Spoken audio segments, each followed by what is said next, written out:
देखिए भगवान परमात्मा में और हम में, संत में और हम में क्या अंतर है? कहते कि संत जो है सदा जागृत है, संत जो है सदा जागृत है, हम जो है सदा अशांत है, हमें जागृति नहीं है। जागृति किसे कहते हैं? कि तुम्हारे हृदय में तुम्हारा जो ठाकुर है वो जगा है, जागृति किसे कहा? यत्र तत्र भटकते हैं, याचनाएं करते हैं, अनेक कर्म करते हैं कि सुख मिले, पर अंततः क्या मिलता है?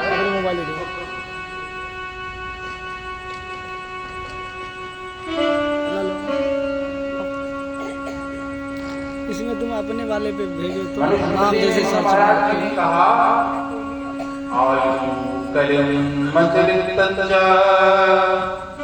विद्या निधनमेव च पंचैतान्यभिषज्यन्ति गर्भस्यैव देहिनाम्। क्यों भटकते हो? जब बालक है, कोई बालिका, कोई जीव जब माता के गर्भ में 3 महीने का रहता है तभी ब्रह्मांड सब कुछ लिख डालता है। आयु तब तक जीवित रहेगा, कर्म कौन सा कर्म करेगा? विद्या कितना विद्या अर्जित करेगा, निधन कब मर जाएगा, अधिकतम कितना धन कमाएगा। ये 5 दिन तभी लिख दिया जाता है जब बालक माता के गर्भ में 3 महीने तक। क्यों भटकते हैं? जो हमारा काम है जिसलिए हम आए हैं। आप यहाँ पर क्या करने आए? कथा सुनने आए। पर आप घर से निकलते हो कि हमें दुर्गा स्थान जाना है, वहां पर भागवत की कथा हो रही है, कथा हमें सुनना। पर आते समय रास्ते में कोई आपका सगा संबंधी मिल जाए, तो स्वजन मिल जाए, तो ये तो नहीं कि आप कथा में आ रहे हो तो उससे बात राजेश राम बोलोगे। कोई मिल जाए आत्मकार खुशी होगी, पर आत्मकार खुशी कितना याद होना चाहिए, मेरा लक्ष्य है भागवत की कथा सुनना। ऐसा ना हो स्वजन से मिलते मिलते कथा का समय बीत जाए, हमें कथा सुननी तो ना मिले। हमारा लक्ष्य है कथा सुनना। रास्ते में आते आते कोई मिल भी जाए तो राधे श्याम सीताराम कर लीजिए, पर समय से कथा में आ जाए। बिल्कुल इसी तरह हमारा लक्ष्य है परमात्मा को प्राप्त करना, परमात्मा को खोजकर निकालना। पर परमात्मा को खोजते खोजते जीवन में जितने स्वजन स्वबंधी रिश्तेदार बने हैं, उससे आपको रिश्ता निभाते हुए, वो काम करते हुए आपको उस लक्ष्य तक पहुंचना। अब ये ना हो कि आप उस रिश्ते में फंस के रह जाओ। यदि आप उस रिश्ते में फंस के रह जाओ तो परमात्मा मिलने वाले नहीं मिलेंगे। आपको अपना लक्ष्य याद होना चाहिए, आपको अपने लक्ष्य की जागृति होनी चाहिए। जब तक लक्ष्य की जागृति नहीं है तब तक मानव शरीर कल्याणकारी नहीं है। मेरे भाग मनुष्य शरीर मिला है, इसलिए मिला है हरि का भजन कर, भगवान का भजन कर।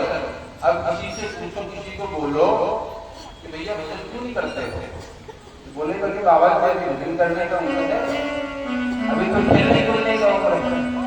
माथे में तिलक लगाने में शर्म आता है, गले में तुलसी माला पहनने में शर्म आता है, उसके जीवन पर तो विकार है, डूब कर मर जाए, चुल्लू भर पानी में डूब कर मर जाए, उसका कोई जीवन नहीं है। उसको माथे में चंदन लगाने में शर्म आए, उसको कथा पंडाल में आने में शर्म आए, उसका जीवन कुछ नहीं है। जैसे आप जाते हो ना, रास्ते में जाओ तो कुत्ते को देखोगे, कुत्ते का कोई माँ बाप नहीं रहता, कुत्ता जो है जितना पान करता रहता है, जो मिल जाओ खा लेता। बिल्कुल मानवों का जीवन भी किसी कुत्ते के समान हो गया। उसे जहां से जो मिलता है वो ले लेता था। पर कुत्ते का कोई माता पिता नहीं, पर मानव के माता पिता है।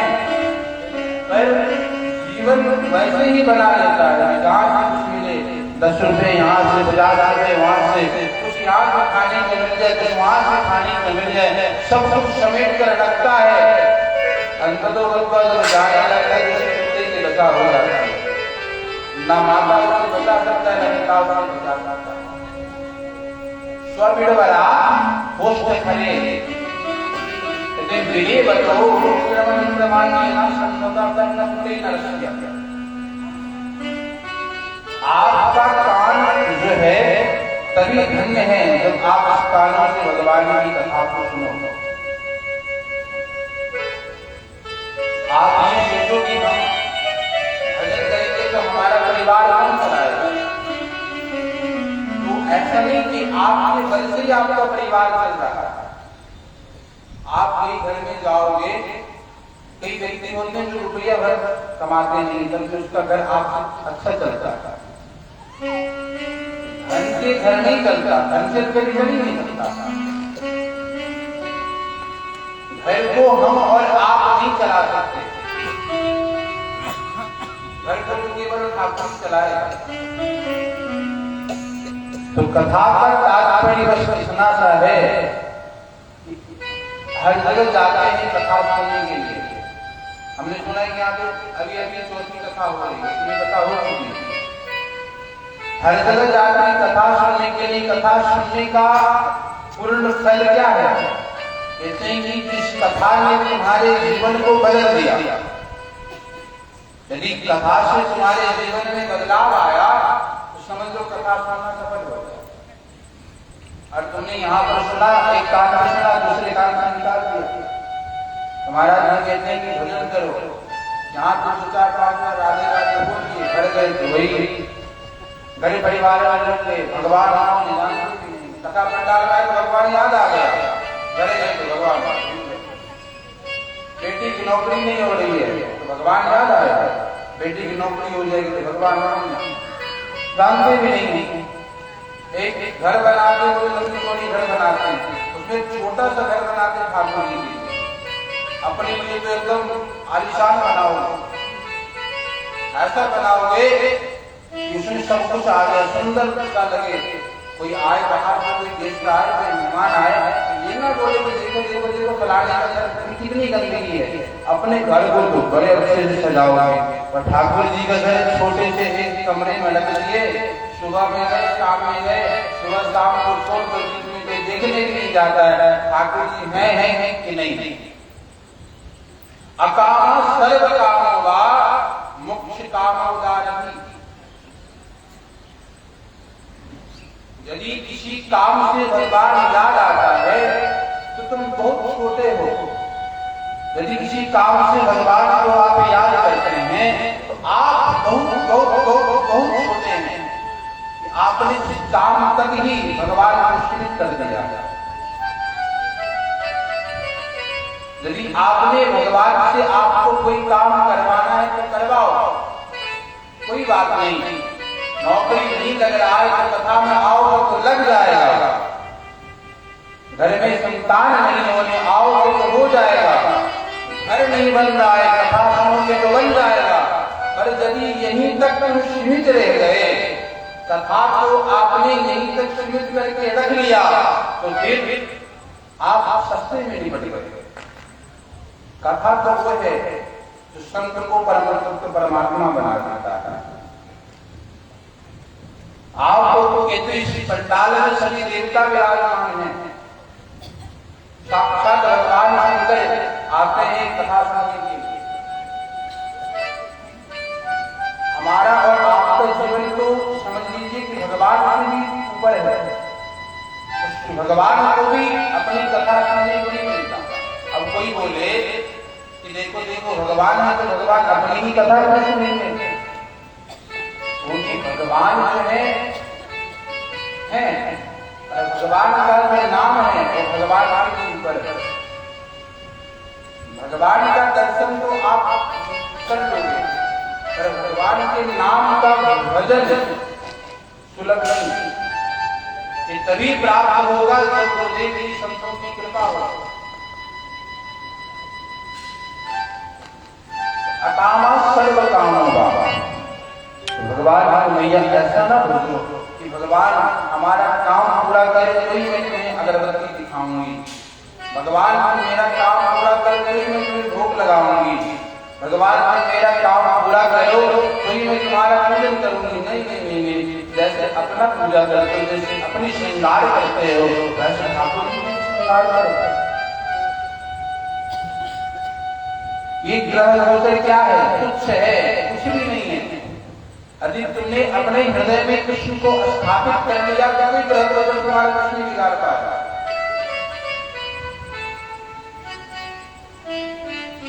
कथा कब होता है? देखिए, इस चैत्र दुर्गा में एक दूसरी बार आया हूं कथा करने के लिए, ठाकुर जी ने बुलाया है, पर कथा कब हो पाता है? लेकिन जब तीन चीज एकत्रित होती है तब कथा होता है। कौन कौन सी? कहते हैं कि सबसे पहले दृढ़ संकल्प होना चाहिए, पक्का संकल्प होना चाहिए, दृढ़ संकल्प हो। एक संकल्प जो होता है कि आप आए, आज जीवन में एक संकल्प लिए कि कल से जो है मैं अपने जीवन में जो हमारे जीवन से बुरे चीज जुड़े हुए हैं उसको हम अपने जीवन से दूर करें। पर जब कल प्रातः काल हुआ फिर पुनः वही पहले से दो चार बुरे चीज जुड़े हुए थे, दो चार और जुड़े।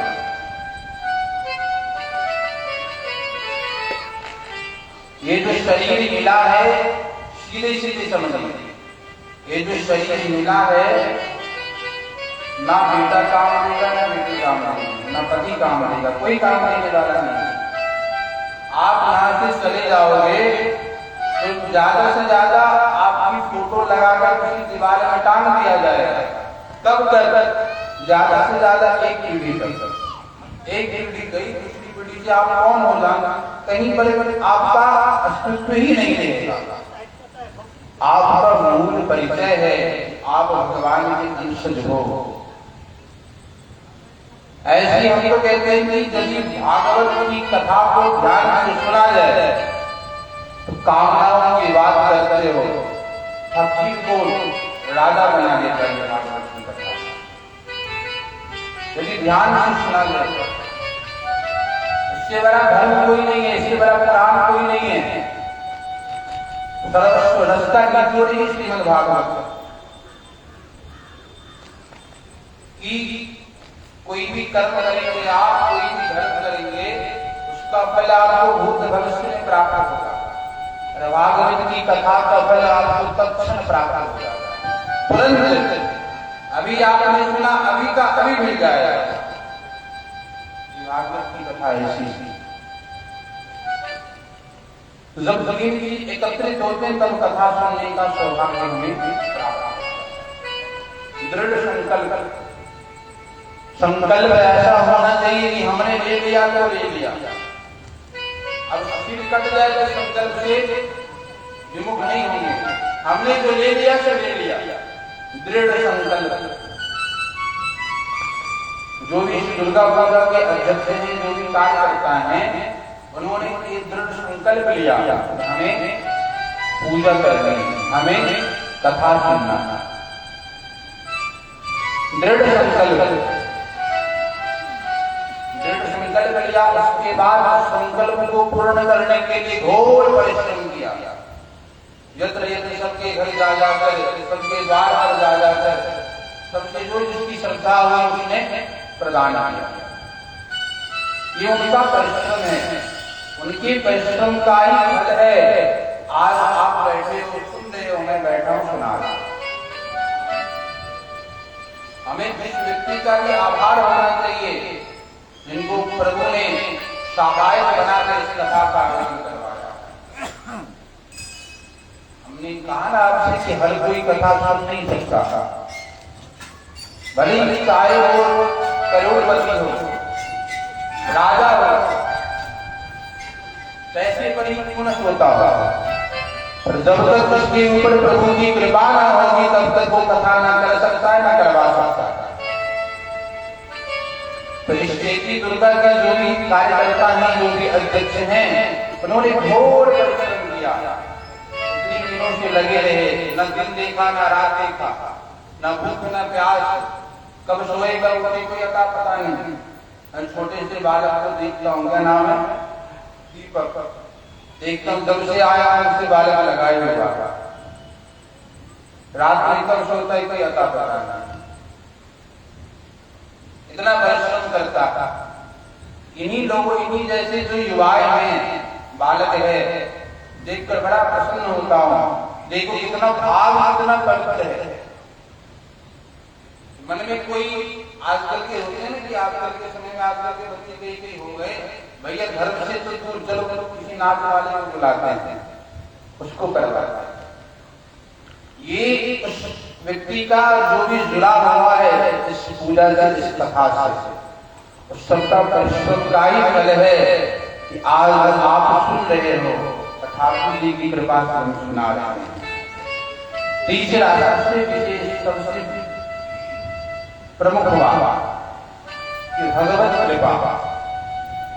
ये दोनों होने के बाद भी यदि भगवान की कृपा नहीं है, राधा रानी की कृपा नहीं है, तो लोग लाख परिश्रम कर ले, लाख प्रयास कर ले, तो भी कथा नहीं करवा।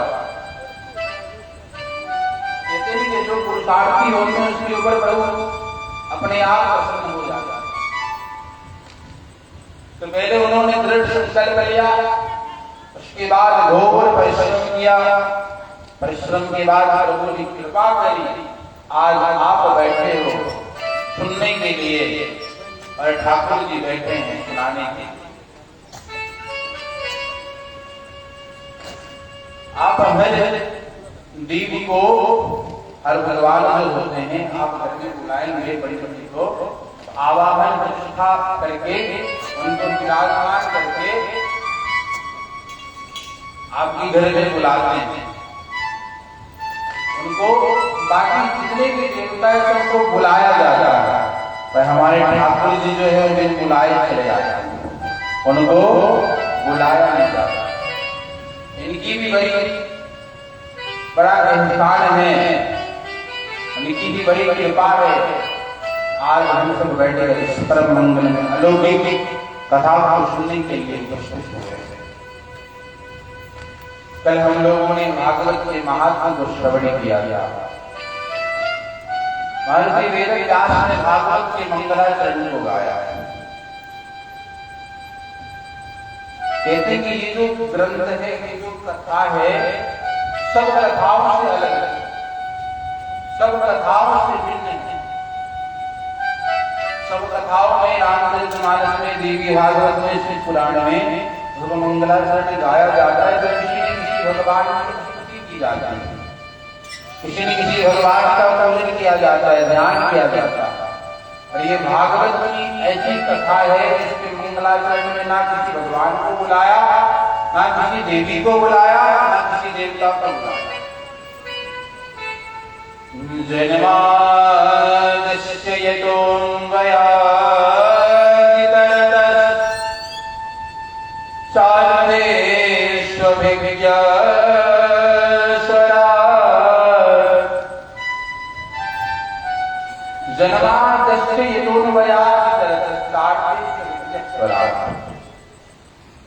तेने ब्रह्महिताय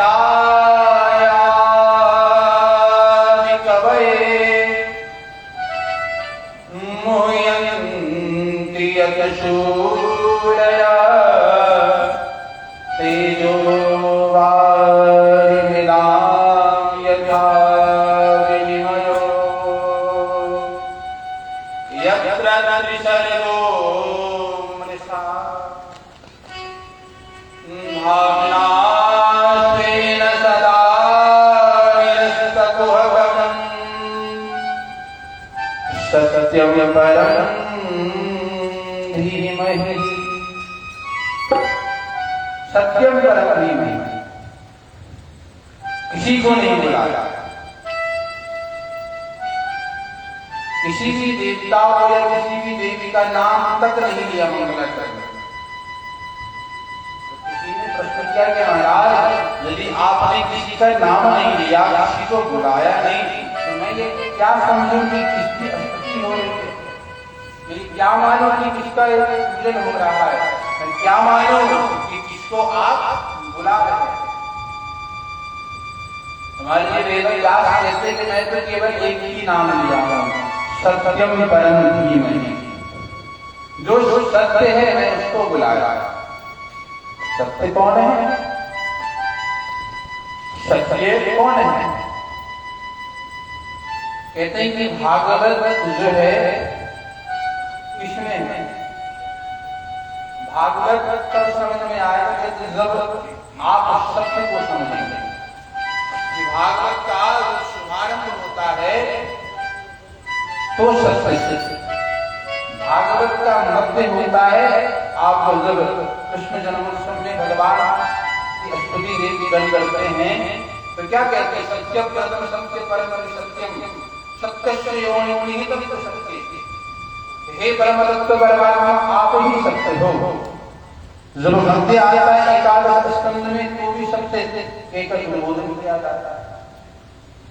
भागवत में तीनों जगह प्रथम मध्य और विश्राम तीन स्थान पर सत्य का निरूपण किया। सत्य सत्य बोलकर भगवान को पुकारा। सत्य कौन है? कहते सत्य सत्य साक्षात नारायण है। सत्य साक्षात हमारे ठाकुर जी। आप लोग कथा सुनते होंगे सत्यनारायण कथा सुनते हैं ना, उनका ऐसा नाम क्यों रखा गया सत्यनारायण? इसलिए रखा गया क्योंकि भगवान ही केवल एक हैं जो सत्य हैं, बाकी सब असत्य है। बाकी जितना भी आपको दिख रहा है ये एक दिन डूब जाएगा, खत्म हो जाएगा। हम और आप एक दिन खत्म हो जाएंगे, पर परमात्मा कभी भी खत्म होने वाला नहीं है।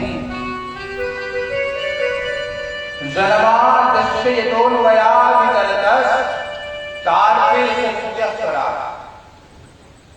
कहते हैं ना इसका जन्म होता है ना इसका मरण होता है, ना ये जन्म लेकर आता है ना ये मृत्यु होकर जाता है। जन्माद्यस्य यतोऽन्वयादितरतः तारकेऽस्यस्वरा। कहते हैं कि ना जन्म लेता है ना मृत्यु होता है, तो ये है कैसा?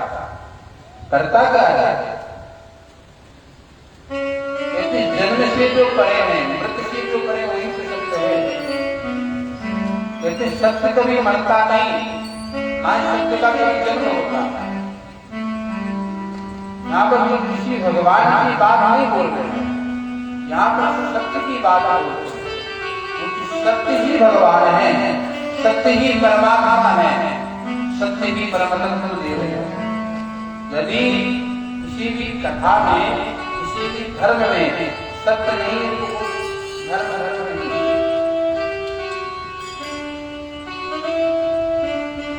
ये जीवन की संसार जो टिका हुआ है सत्य पे, जिस दिन ये धर्म खत्म हो जाए उस दिन ये संसार में डूब जाएगा। सत्यम परम धीमहि। एक बात है यहाँ पर सत्य की भी बात नहीं बोल रहे हैं, सत्य की बात हमको समझ में आए, यहाँ पर तो परम सत्य की बात आ रही है।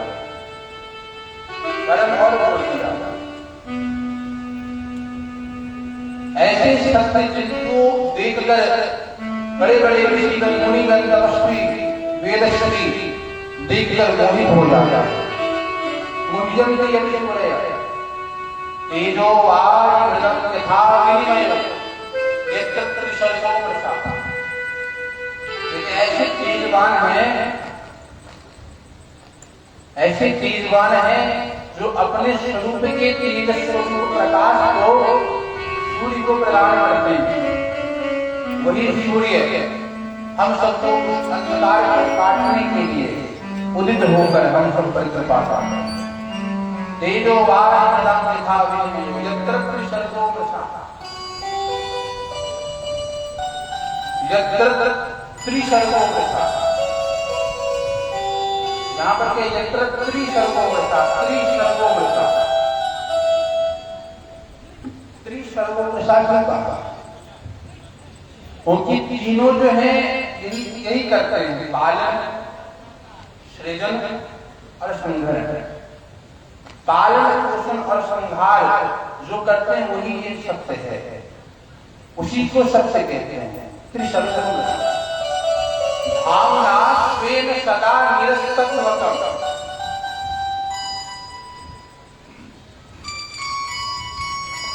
सत्यम परम। अब किसी ने पूछा, महाराज आप बोल रहे हो कि भगवान तो सत्य है पर इस संसार असत्य है, कैसे? उनकी जिस भगवान ने बनाया इस संसार को, यदि वो सत्य है, इस संसार असत्य कैसे हो सकता है? संसार असत्य कैसे हो सकता है? यदि बाप संस्कारवान है तो पुत्र असंस्कारवान कैसे हो सकता है? यदि पिता के अंदर धर्म है तो पुत्र के अंदर अधर्म कैसे हो सकता है? ये समझ में नहीं आता। यदि भगवान ने इस धरा को, इस सृष्टि को का निर्माण किया, इस संसार को बनाया, तो ये संसार असत्य हो कैसे सकता है? कहते ये संसार असत्य नहीं है, कहा भी गया है ब्रह्म सत्य।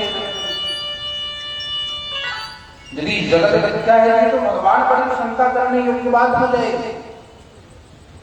यदि भगवान सत्य ने इस संसार को बनाया, तो यदि भगवान के अंश से, भगवान की कृपा से संसार का निर्माण हुआ है, ये संसार असत्य हो कैसे सकता है?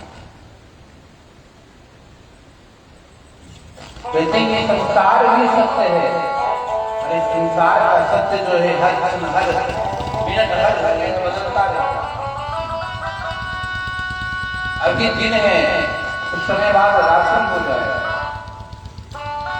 आप किसी से पूछो भैया तुम्हें कितने वर्ष लेते हैं, बोलेगा मैं 50 वर्ष का।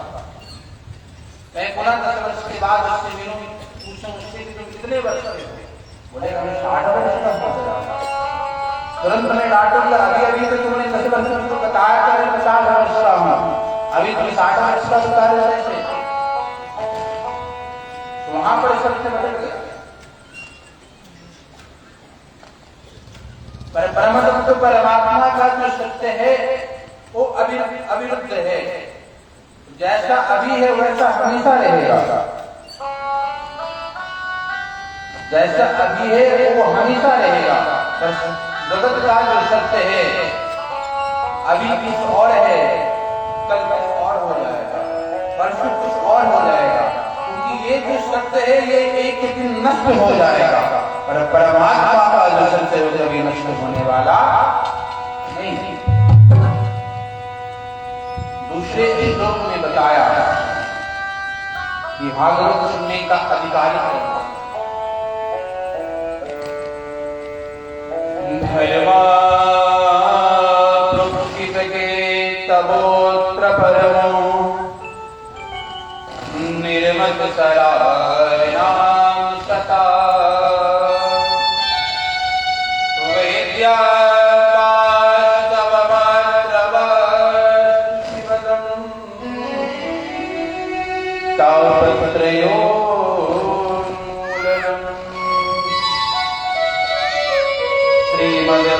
श्रीमद्भागवते महानिकृते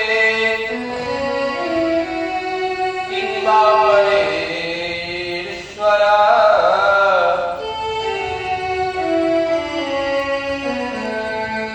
सत्यो हृद्यवद्यधित्र कृतभिः शुश्रूष तत्क्षणा। कहते हैं कि भागवत का धर्म ऐसा था, भागवत का धर्म ऐसा था। कहते धर्म प्रोक्षित के तबोत्र परमो, भागवत का धर्म हमें बताता है अब हमें गंगा यमुना स्नान करने की आवश्यकता नहीं है। अब गंगा जी में स्नान करने जाते हो पर आसपास जितनी गंदगी बनी रहती है उसको वहीं छोड़कर आ जाता है, तो क्या आपको गंगा स्नान करने का पुण्य प्राप्त होगा? कभी नहीं होगा। आज का धर्म ये कहता है, भागवत का धर्म ये हमें सिखाता है, धर्म प्रोक्षित ये पवित्र है।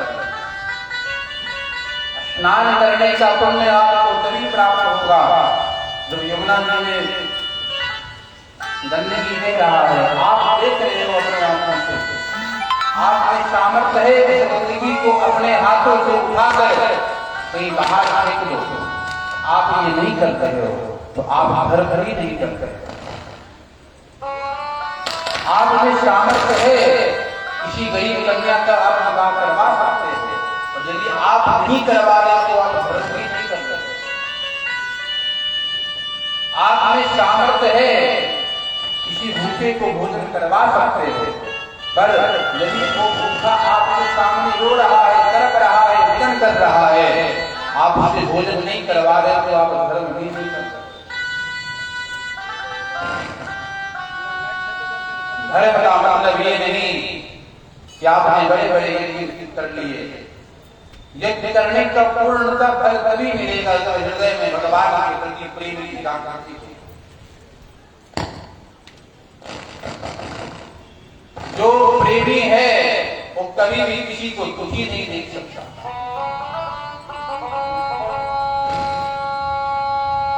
सब कुछ कर लो, आरती कर लो, पूजा कर लो, अनुष्ठान कर लो, यज्ञ कर लो,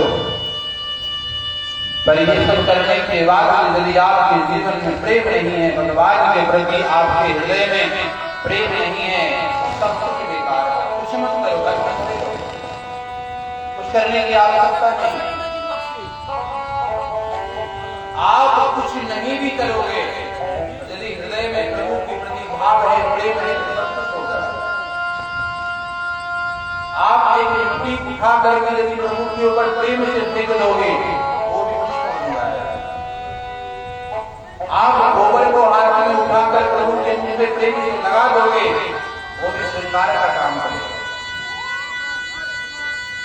आप यदि जहर भी प्रभु को प्रेम से दबाओगे तो जहर से अमृत बन जाएगा। प्रेम होना चाहिए। धर्म का मतलब ही यही है, परोपकार, सबका कल्याण हो, उसमें वही तो धर्म है। किसी एक का कल्याण का नाम धर्म नहीं है। धर्म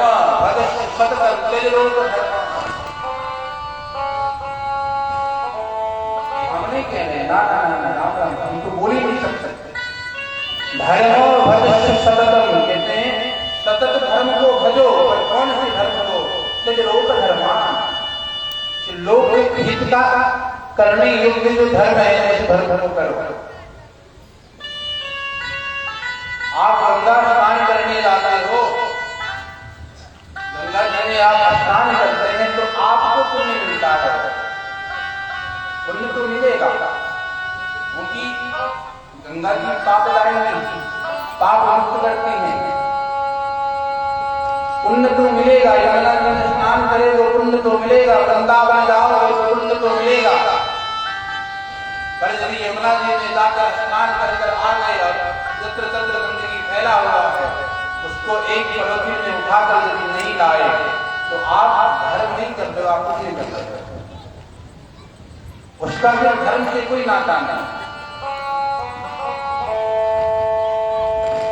पुण्य एक व्यक्ति कर सकता है, पुण्य करने से एक का कल्याण हो सकता है, और धर्म करने से सबका कल्याण हो सकता है।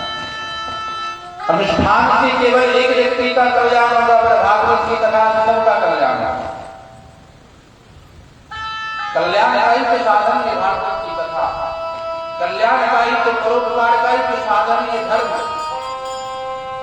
आप धर्म की रक्षा करें, धर्म आपकी रक्षा करें। पांडवों ने धर्म की रक्षा करी, धर्म ने उनकी रक्षा करी, धर्म और रक्षा की रक्षा करी।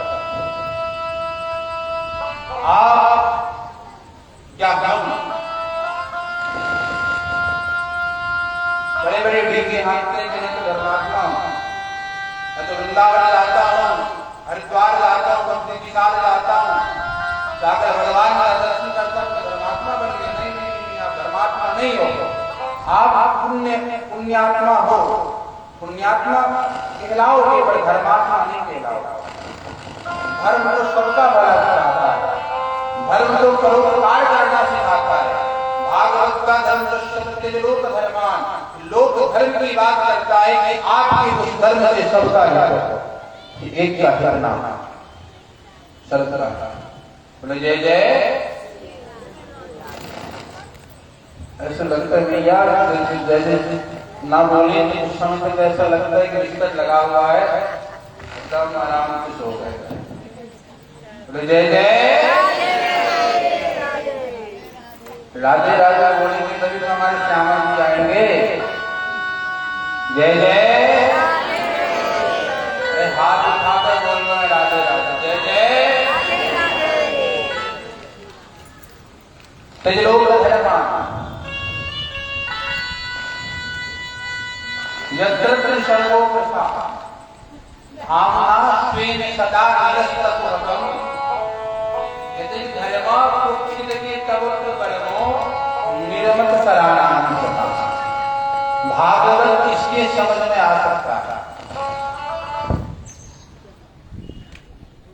गोविंद मेरो है, गोपाल मेरो है, गोविंद मेरो है, गोपाल मेरो है, श्री बांके बिहारी नंद लाल मेरो है, श्री बांके बिहारी नंद लाल मेरो है, श्री कुंजे बिहारी नंद लाल मेरो है, श्री बांके बिहारी नंद लाल मेरो है, गोविंद मेरो है, गोपाल मेरो है, गोविंद मेरो है, गोपाल मेरो है, श्री बांके बिहारी नंद लाल मेरो है, श्री बांके बिहारी नंद लाल मेरो है, गोविंद मेरो है, गोपाल मेरो है, गोविंद मेरो है,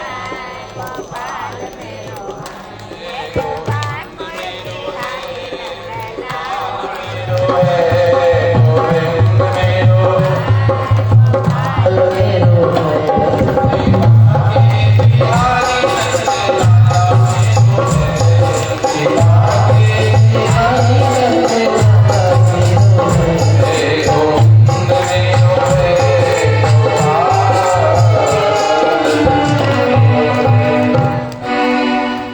निर्मत सराणाम सताम। भागवत कौन सुन सकता है? भागवत इसके समझ में आ सकता है। कौन है? कहते निर्मत सराणाम सताम, जिसके अंदर से मात्सर्यता हट गई। देखिए मत्सर दो प्रकार के, एक तो जो हम सबको काटता है, हमें भी काटता है, आप लोगों को खबर नहीं, हमें भी काटता है। जो मच्छर से बचने के लिए मच्छरदानी का प्रयोग करते हैं तो बच जाता है। पर एक मच्छर और है जो हमें नहीं काटता, किसी को काटता हो तो काटता। बोल जय जय। ओ मच्छर का नाम है मात्सर्यता। ओ मच्छर अंदर का मच्छर, ओ मच्छर अंदर का मच्छर। किसी की तरक्की को देखा तो मन में कष्ट होने लगा, किसी की उन्नति को देखा तो मन में जलन है। देखो देखो रोने लगे, कष्ट में आ गए। कि गुरुदेव कहते हैं कि आज का व्यक्ति इसलिए दुखी नहीं है क्योंकि वो दुखी है, आज का व्यक्ति इसलिए दुखी है क्योंकि सामने वाला सुखी है। एक गांव में 5 अंधे की टोली जाता, 5 अंधा था। जाते जाते रास्ते में एक जंगल पड़ा, जंगलों की राह से जाने लगा। आगे गया तो गड्ढा था, देखा तो नहीं क्योंकि अंधा था। जाते जाते एक अंधा उस गड्ढे में गिर गया। पीछे इतने अंधे थे सब बोलने लगे, भैया देखो देखो लगता है आगे कोई खतरा था। पर जो गड्ढा में गिरा हुआ अंधा मनी मैंने सोचा कि देखो देखो हम तो गिरी गए, हम इसको क्यों बताएं। उसको बताने से ऐसा तो नहीं कि हम इस गड्ढे से बाहर निकल जाएंगे, आने को उन लोगों को भी। पर जो उस गड्ढे में नहीं गिरा था अंधा, वो कहता है कि आगे खतरा है। पर एक इसमें से कहता है नहीं नहीं नहीं, तुम्हारी कुछ शंका है, चलो चलो आगे बढ़ते चलो। जाते जाते दूसरा अंधा उस गड्ढे में, अब दूसरा गिरा हुआ अंधा उस गड्ढे में। पहले अंधे से पूछता है कि अरे भाई तू हम लोगों को क्यों नहीं बताया। तो भाई कहते हैं कि यदि हम तुम्हें बता देते तो तुम थोड़ी आते इस गड्ढे में, हम तुम्हें नहीं बताया इस गड्ढे में आए। अब पीछे तीन अंधा है, फिर से उसमें से एक बोल रहा है कि आगे कोई खतरा है। उस तीन में से कोई एक कहता नहीं नहीं नहीं आगे कोई खतरा नहीं, लगता है हमारे मतलब आगे निकल गए, चलो चलो चलो। अब जाते जाते एक अंधा और उस गड्ढे में, अब वो अंधा उस गड्ढे में गिरा। दूसरे अंधे से पूछता है कि अरे भैया तो हम लोगों को खबर क्यों नहीं की कि आगे खतरा है। कहते इसने हमें खबर नहीं, कहते हमें खबर है। इसलिए कहते हैं कि आज का व्यक्ति इसलिए ज्यादा दुखी है क्योंकि सामने वाला सुखी क्यों। यदि सामने वाला गड्ढे में जा रहा है जिसको निकाले नहीं और वो उसे धक्का मारने लगे और ज्यादा गड्ढे में, उनकी किसी की तरक्की तो देख ही नहीं सकता, किसी का भला तो कर ही नहीं सकता। क्योंकि किसी से पूछो, कहते हैं कि जो गरीब है वो ना ना ना ऐसा मत सोचिएगा, जो गरीब है उससे ज्यादा सुखी तो इस संसार में कोई नहीं है। जो अमीर है उससे बड़ा दुखी तो पूरे ब्रह्मांड में आपको नहीं मिलेगा, पूरे जगत में नहीं मिलेगा। ये मात्सर्यता जिसके हृदय से निकल गया वही भागवत का अधिकारी है। पर व्यास भगवान से पूछा कि नहीं कि प्रभु ये मात्सर्यता हृदय से निकलेगा कैसे। ये जो हृदय है वो इस मात्सर्यता का मच्छर से साफ कैसे होगा। जब मात्सर्यता को हटाएंगे, इस मच्छर को हटाएंगे हृदय से, तभी तो ये हृदय साफ होगा। मच्छरदानी में मच्छर घुस गया है तो काटेगा ही काटेगा, उसको निकालोगे तभी सुकून खुश होता होगा, नहीं निकालोगे तो रात भर काट काट बोले जय जय जोर से नहीं राधे राधे। अभी आप ऊपर लेकर आओ बटुआ वो लेकर आओ, मगर कभी बटुआ लेकर भाग मुख से कितने जोर से आवाज निकलेगा नहीं। इसलिए तो भगवान का नाम लोगों प्रेम देगा जय जय। मुझे भगवान का एक ऐसा द्वार है जिसका पता मुझे पूछा नहीं जाता, उनके दीवारें में सदा उसकी सर्वोत्तम करेगा। किसी से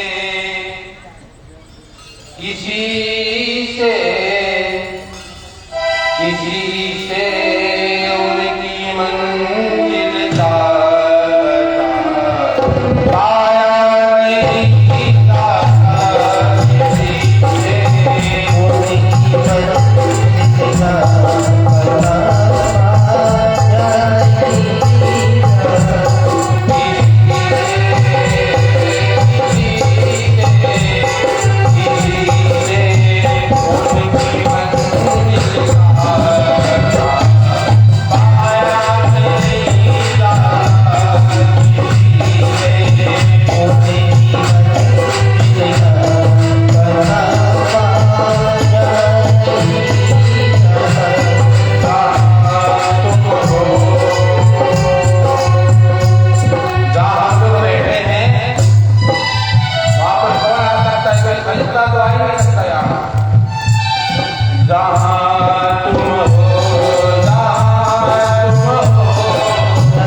जिसको हमारे ठाकुर जी बुलाना है। कथा भंडार में वही उपस्थित हो सकता है जिसको हमारे प्रभु प्यारे प्रियतम श्री गोपाल जी बुलाना है। यहाँ पर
जो कथा में आने से रोकते हैं उसे कहते हैं कलयुग। उसका हृदय बिल्कुल काला होता है। तो सफेद हृदय वाला कभी भी धर्म करने से रोकेगा नहीं। सकल हृदय गोरा पर माइंड नहीं रखता। सकल का सबका गोरा होगा। आप किसी कुत्ते को भी देखोगे तो गोरे गोरे कुत्ते भी होते हैं। पर हृदय जो है हृदय साफ होनी चाहिए। हृदय में सफेदी होनी चाहिए। सकल में है या नहीं कोई मतलब नहीं। तुम काले हो, गोरे हो, लूले हो, नंगे हो, टेढ़े हो, अंधे हो, कोई मतलब नहीं। पर हृदय पवित्र होनी चाहिए। हृदय साफ होनी चाहिए। यही भागवत का धर्म हमें बताता है। निर्मत्सराणाम सताम वैद्यम वास्तवमत्र शिवदम तापत्रयमूलनम। भागवत की कथा सुनो, जीवन में जितने भी ताप पाप संताप हैं सब दूर हो जाए। श्रीमद्भागवते महामुनिकृते किंबा परेश्वर सत्यो हृदय वरुध्यते पितृप्रति शुश्रूष विस्तप्तः तत्क्षण प्राप्त हो जाता। अब दूसरे श्लोक में भागवत कहां से आया उसका निरूपण करते हैं। निगमकल्पतरोर्गलितं फलम् शुकमुखात् मृगद्वयसंयुतं पिबत भागवतं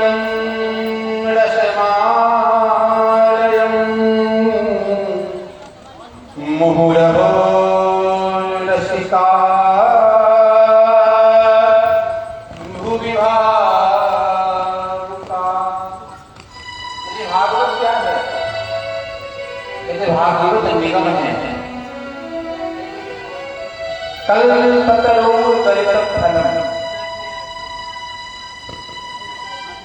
निगम कल्पतरोर्गलितं फलम्। निगम का कल्पतरु है। निगम नाम जैसे आपने सुना, निगम वेद का नाम। वेद को संस्कृत में निगम कहते हैं। निगम कल्पतरोर्गलितं फलम् शुकमुखात् अमृतद्रव्ययसि। कहते हैं ये निगम है। निगम यानी वेद का पका पकाया हुआ है। निगम कल्पतरोर गलितम फलम गलितम फलम सुखमुखा। कहते हैं कि महाराज ये जो आपका फल है, ये फल मीठा है या खट्टा है? कई फल होते हैं खट्टा भी होता है, कई फल होते हैं मीठा भी होता है। तो ये कौन सा फल है? ये आम का फल है। ये आम का फल भी तो खट्टा होता है, आम का फल भी मीठा होता है। पर इसका क्या प्रमाण है कि ये आपका जो फल है वो मीठा ही होगा? निगम कल्पतरोर सुखमुखा। फल का पक्का कारण कौन होता है? कौन होता है? फल का पक्का कारण की यदि उसने इसे तुर्क लगा दिया तो समझ लो तो मिठाई हो। कौन होता है? शुक्र। शुक्र यानी तोता।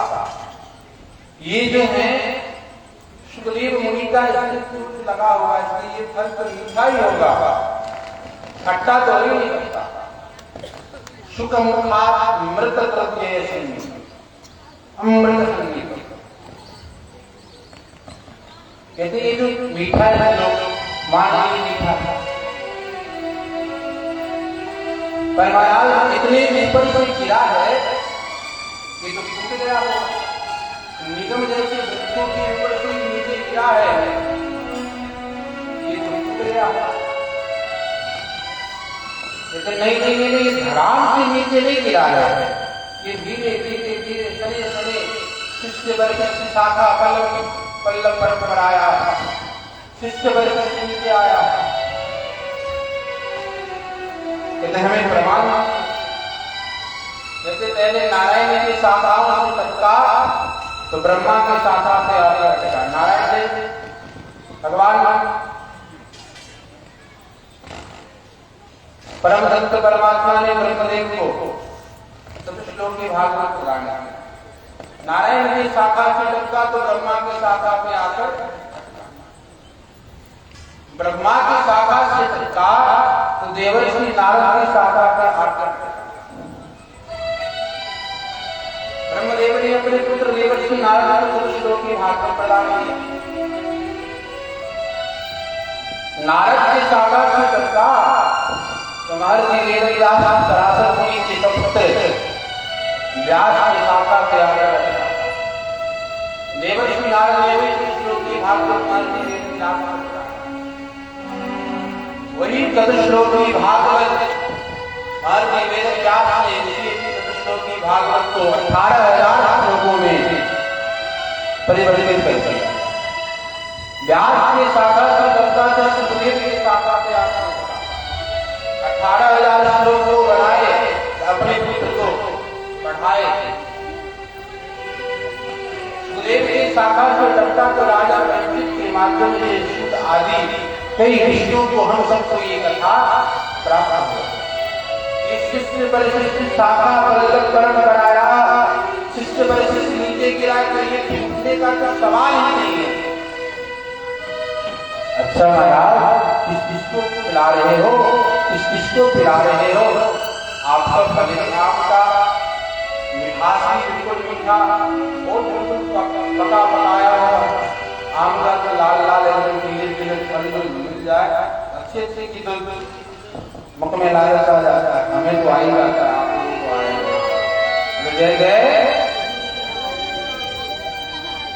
क्योंकि हमारे वृंदावन में जाओ तो वहां पर शुद्ध आम का जब सीजन आता है, भंडारे में जाओ तो वहां पर जो है महाप्रसाद तो पाते ही है अलग से आम खिलाया जाता है।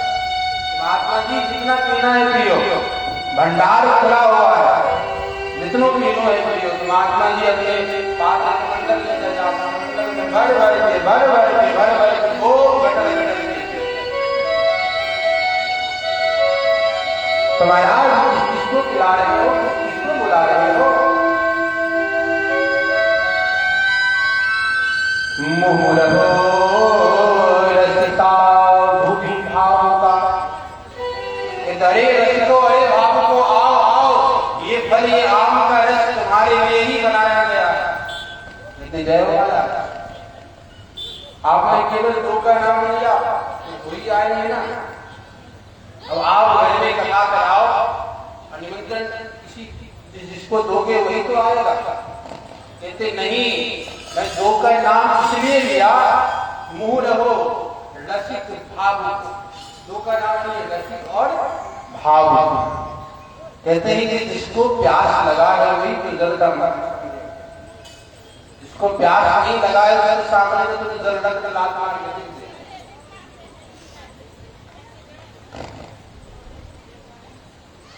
इसलिए रसिक और भावुक, रसिक और भावुक कहते जिसको कथा सुनने का एकदम बेचैनी छाई हुई, भगवान की कथा ना मिले तो मर जाएंगे, भगवान का दर्शन ना हो तो प्राण छूट जाएगा। ऐसे जो रसिक हैं, ऐसे जो भावुक हैं, जो बैठकर नित्य प्रति गोविंद की कथा को सुनते रहते हैं, इसलिए हे रसिक हे भावुक आओ कथा सुनो।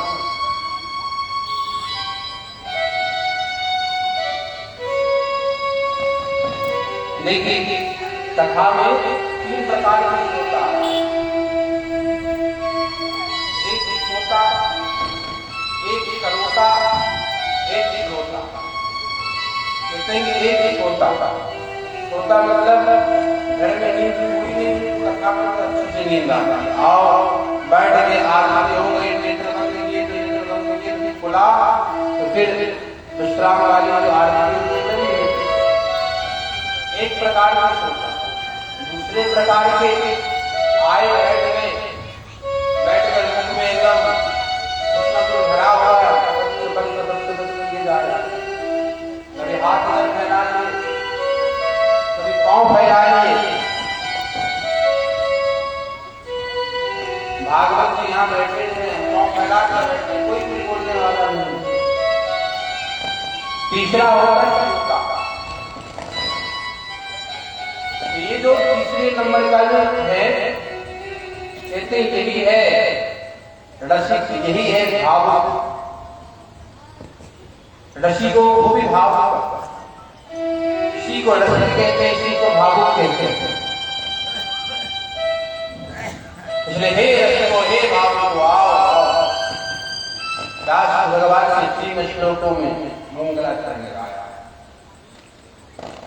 अब वही अपने मन को लेकर चलते हैं निशारण्य के पावन भूमि पर, जहां पर 88,000 ऋषिगण बैठे हैं। आज सूर्य जी को नमन करके प्रश्न पूछते हैं, हे श्री महाराज सभी शाम करो धर्म में भक्ति सजे। आज मन में कुछ जिज्ञासा ने जन्म लिया, जीवन में हम लोगों को प्रश्न करना भी नहीं आता, प्रश्न कैसे किया जाता है और किससे किया जाता है। आज शोनिका के ऋषि कहते हैं कि हे प्रभु आज कितनी इच्छा है, निवेदन करना चाहते हैं, इस इच्छा की पूर्ति हो। सूर्य जी कहते बताओ बताओ क्या इच्छा है, क्या बोलना चाहते हैं आप। देखिए आज एकाध इच्छा नहीं है, एकाध प्रश्न नहीं है, आज कुछ ऐसे प्रश्न हैं जो मैं आपसे पूछकर उसका उत्तर जानना चाहता हूं, उसका उत्तर जानना। सूर्य कहते हैं कि पूछिए क्या प्रश्न है आपका। कहते मेरा प्रथम प्रश्न है कि प्राणी मात्र का कल्याण जिसको देखो वो अपने कामों में लगा हुआ है, खाता पीता है, जाता है, ऐसे लोगों का कल्याण कैसे होगा। दूसरा प्रश्न हमारा है कि हमने सुना है कि भगवान अवतार लेकर आते हैं,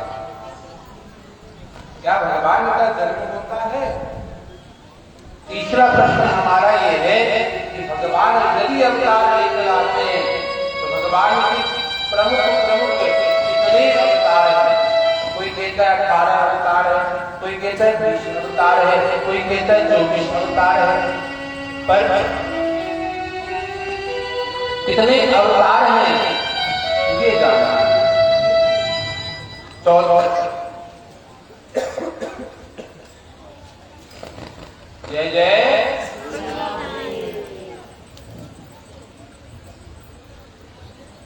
लगता है ये राधे राधे बोलने का मतलब आपको समझाना तभी राधे राधे बोलो।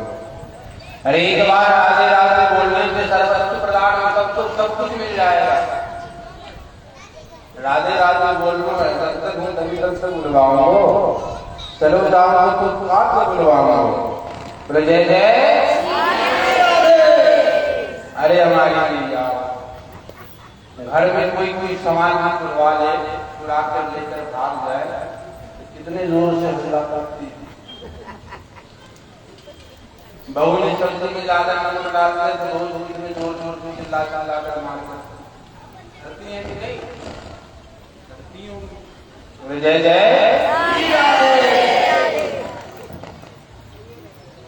आवाज ना आए, पीछे वाले हमारे चाचा लोग बैठे हैं, पुत्र ही होंगे हम। दोनों हाथ मिलाकर जय जय।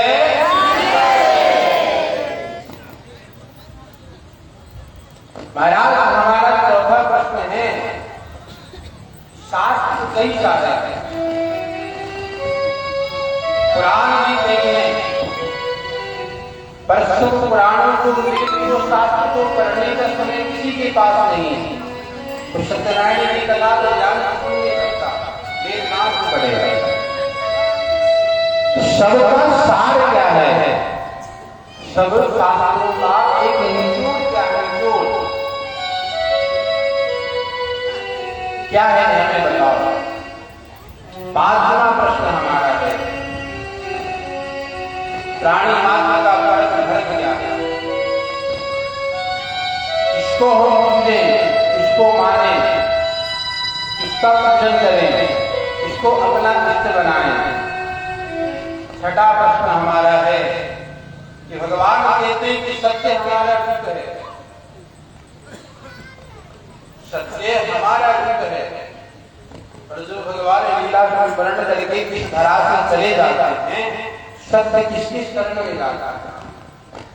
ये 6 प्रश्न हैं, निवेदन करते हैं इसका आप हमें उत्तर देकर हमारे महाराज जय हो। तो प्रश्न भी ऐसा करता कि सबका कल्याण कर दिया,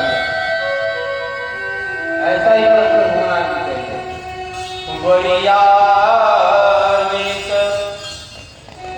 जो भी प्रश्न हो हमारे अकेले के लिए ना, प्रश्न का मतलब है उसमें सबका है, सबका कल्याण, सबका कल्याण है, वही तो प्रश्न है। प्रश्न मतलब निवारण। अब शुद्ध जी महाराज कहते हैं कि हे मुनियों, मैं आपके प्रश्नों का उत्तर देने से पूर्व अपने गुरुदेव भगवान का ध्यान करना चाहूंगा, सुखदेव मुनि का ध्यान करना चाहूंगा। यम प्रवृत्तमनुपेतमपेतकृत्यं द्वैपायनो विरहातरयाजुहाव पुत्रेति तन्मयतया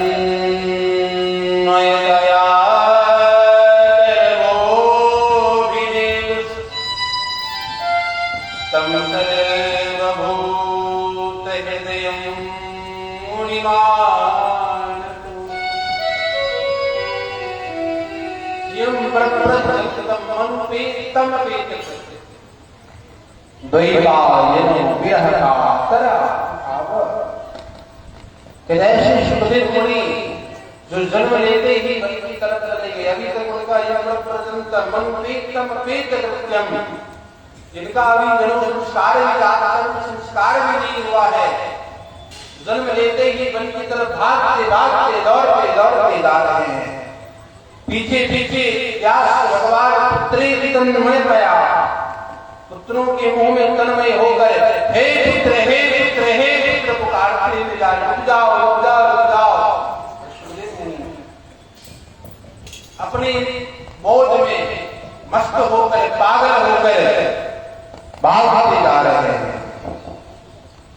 जाते जाते रास्ते में सरोवर मिला। जब सुखदेव मुनि को देखा सरोवर में कई स्त्रियां स्नान कर रही थी तो करती रही, बाहर नहीं थी। सुखदेव मुनि जान जैसे व्यास भगवान को देखा स्त्रियों ने तुरंत अपने वस्त्र को धारण करने लगे। व्यास जी ने प्रश्न किया कि हे देवी, अभी अभी हमारा पुत्र जा रहा था, तुमने जिसको देखा हो तो युवक था, जवान था, मैं तो तुम्हारे पिता योग्य हूँ, तुमने जिसको देखकर वस्त्र धारण नहीं किया, तुम ये देखकर क्यों धारण कर रही है? मुझे देखकर क्यों धारण कर रही है?